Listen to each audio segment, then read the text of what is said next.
Good morning and good evening, viewers. Thank you very much for watching the first episode of our IPL Curtain Raiser, and thank you again for all the feedback that we got. Here I am going to summarize the week one of IPL, where the teams stand, what happened in those games, and you can call it a IPL capsule.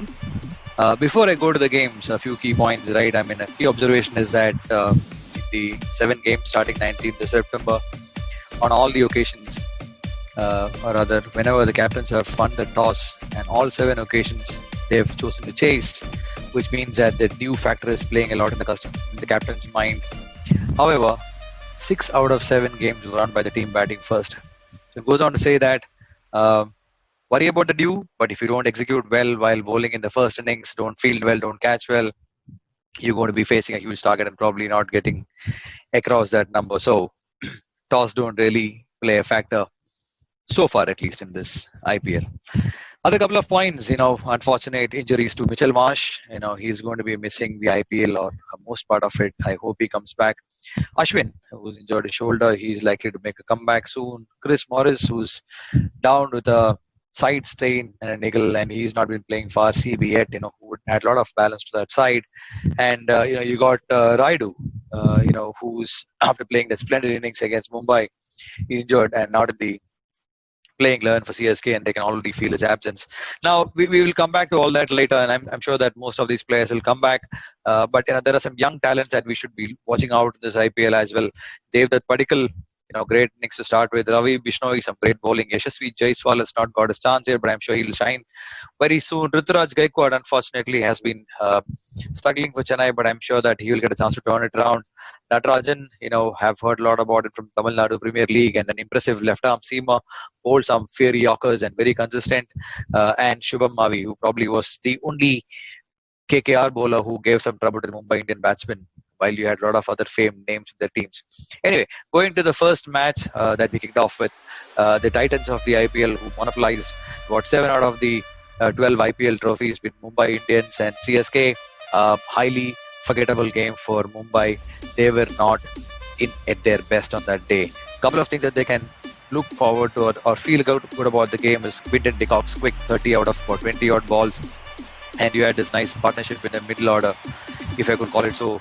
And I'll tell you why I'm saying that, between Surya Kumar Yadav and Saurabh Tiwari. Once they went, the team slowed down, and you had the rest of the batsmen coming in, trying to hit every ball. Krunal Pandya gloving one down the leg, all kind of mishaps, and the team ends up at a subpar score of 160. While bowling, you don't have Jasprit Bumrah picking up a wicket, and that itself is a surprise. And to add on to that, the other shock was that he was the most expensive of the Mumbai bowlers on that day. Can you believe that?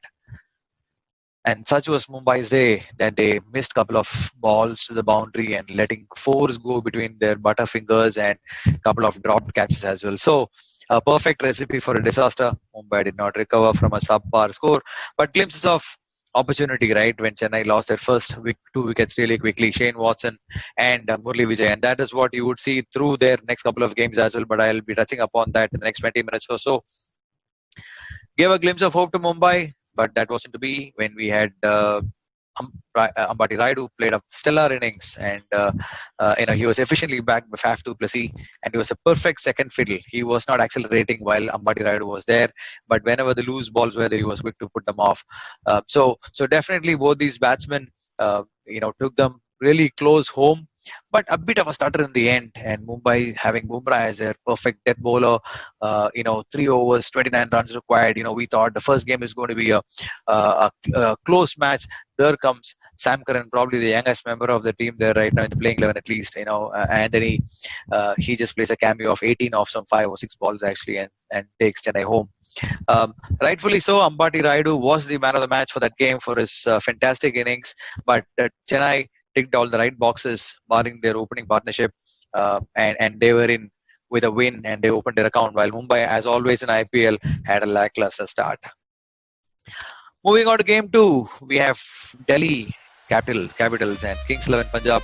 I might even take the risk and mark my words that one of these teams might even go beyond the playoffs, or even both the teams might, because at least from team composition, they've been looking balanced. The week one of performance, nothing much to write home about because it is just 2 games, but they look well balanced and they could be a threat to any team. So something that we would look forward to.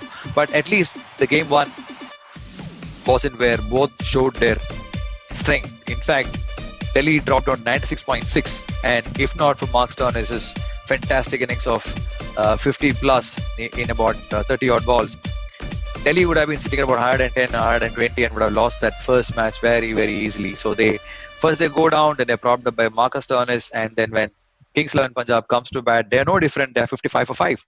So it's like one copying the other and saying who is more mediocre than the other, right? But that was not to be. Mayank Agarwal played a splendid innings. Sarfraz Khan had the opportunity of his life to contribute. He had scored about. He was going to run a ball, and then he tries to go for the unnecessary shot over the long on, the shot for glory, and perishes in the way. I hope this young man shows more maturity and is more patient and plays more longer innings and starts contributing to the teams. Because after that came, Krishnappa Gautam, who batted more sensibly while he was not all, tonking the ball out of the ground. He was playing a perfect foil for Mayank Agarwal, and they had a nice, good partnership until Chris Jordan came and played about 5-6 balls and Krishnappa Gautam got out. But who would have thought? There you go, Kings 11 Punjab on the cusp of victory. One required of 3 balls. Where would you have your fielders? All in the circle, and maybe a fielder just outside in the covers for that miss hit actually. And Stoinis comes in to bowl the 5th ball of the over, and Mayank Agarwal, who was playing so well so far, hits that one full toss outside the off stump right down the covers throat actually. There you go. He must have been devastated to see that. And even so, when the final result came, but I'll get to that actually. And the next ball, all that you would think is the batsman is going to tap the ball and run for a quick single, but Chris Jordan's eyes lit up when Stoinis bowls his low full toss down his pads, and he wants to flick it, and he flicks it right into square leg's hand actually. So out of nowhere, Delhi Capitals are back in the game for a first ever super over of IPL T20 2020, and we had Rabada steaming in, and he had KL Rahul all kind of tangles, and KL Rahul was moving outside the stumps to tap that ball, but that bouncer just followed him, and KL Rahul had no option to play that strange looking shot where he just had to keep the bat, and the ball just flew off it. I would say the ball took the bat and went to the fielder's hand rather than the other way around where the batsman hit the ball. And I don't know what Nicholas Purno was thinking. The next ball, you can lose just one more wicket. You got 4 more balls left in the over, and he goes for this ugly Hoik cross bat and loses his stumps. Maybe they could have been more sensible here, try to go those 6 to 8 runs and give it a fighting chance with Shami bowling brilliantly. But Shami had nothing to defend when he's trying to defend just 3 runs in a super over. Probably the lowest score any team could chase in a super over. And that dashed Kings 11 Punjab's dream, Delhi Capital, to a dream start again. It's 5 weeks of this carnival to go, but too early to call out who's bad and who's good yet. But that said, I would say watch out for Delhi Capitals and Kings 11 Punjab, who so far have a balanced side and have put out a performance which kind of justifies their balance as well. That said, I end this episode here. Looking forward to your feedback until I meet you the next week. Thank you very much.